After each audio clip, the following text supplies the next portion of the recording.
ISKCON শুধু আলেম ওলামাদের শত্রু নয়, ইমাম ওলামাদের শত্রু নয়, ইমাম মুয়াজ্জিনের শত্রু নয়, এরা দেশের এবং দেশের স্বাধীনতা সার্বভৌমত্বের শত্রু।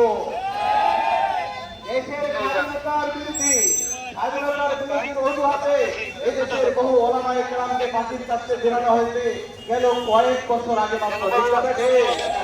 আজকে যারা স্পষ্ট এদেশের স্বাধীনতা সার্বভৌমত্বের বিরুদ্ধে এত কঠিন ষড়যন্ত্র করে উগ্রতাকে ছড়িয়ে দিচ্ছে গোটা দেশের মধ্যে, তাদের ব্যাপারে আজকে আমার দেশ আমার প্রশাসন এখনো কেন নীরব, আমরা সেই প্রশ্ন আমাদের জনগণের কাছে আমরা রাখতে চাই।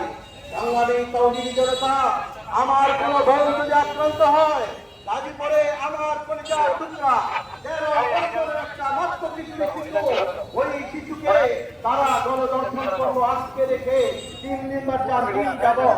এই মেয়ের যখন মামলা দিতে গেছে থানায়, আমার থানার দায়িত্বশীলরা ইসকনের নাম অভিযোগের মধ্যে দেখতে পর্যন্ত তাদের বাধা।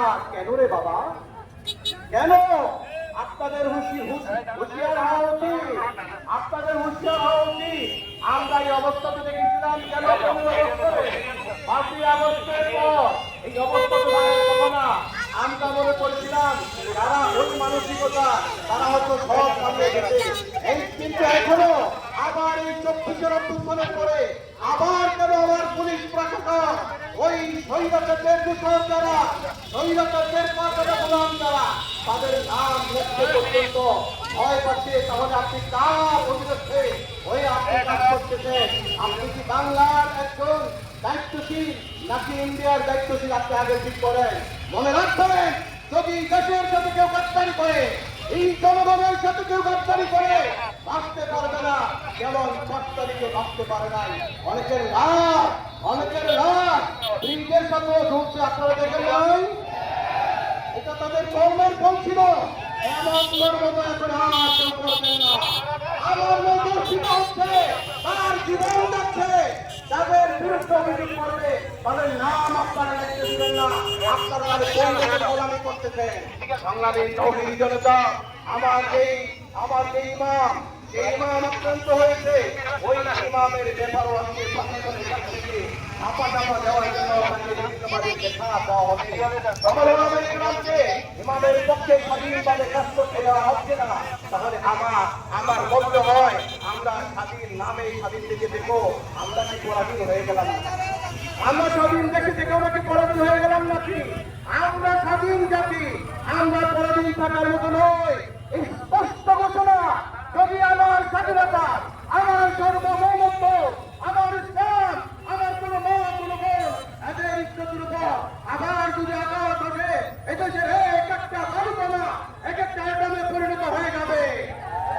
এদেশের এক একজন জনতা ইনশাআল্লাহ আমাদের গ্রামের ডাককে আবার এক একজন শহীদকে পরিণত হয়ে যাবে। আমারও যুদ্ধ হবে, আমারও যুদ্ধ হবে। আমরা 71 ভুলে যাই নাই, আমরা 47 ভুলে যাই নাই। আবার নতুন স্বাধীনতার জন্য নতুন সংগ্রামের ডাক আসবে, হেফাজতে ইসলামের ডাক যেদিন আসবে, এদেশের একজন নাগরিক ঘরে পাবেন না, সবাই রাজপথে চলে আসবে। আমরা শেষ করে দিতে চাই, আমার স্বাধীনতা, আমার সার্বভৌমত্ব ইঞ্চি ইঞ্চি মাটি হেফাজতের জন্য আমি জীবন দিতে রাখি, আমি আমার জীবন দিতে রাখি, সহজরে রক্ত দেব, জীবন দিব, জীবনের সব বিসর্জন দেব। তারপরও আমার এক ইঞ্চি মাটি অন্তকে এখান থেকে আমি অন্যায়ভাবে কাজ করতে দেব না ইনশাআল্লাহ। স্বাধীনতা সার্বভৌমত্বের পক্ষে আমরা জিহাদ আছি এবং সামনে থাকবো সবাই রাজ্যের জন্য ইনশাআল্লাহ।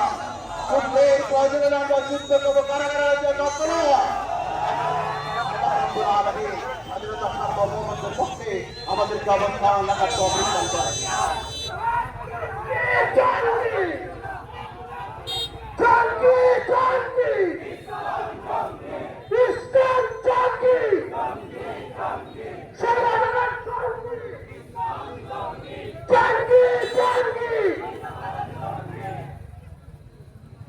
সংগ্রামী সাথী ও বন্ধুগণ,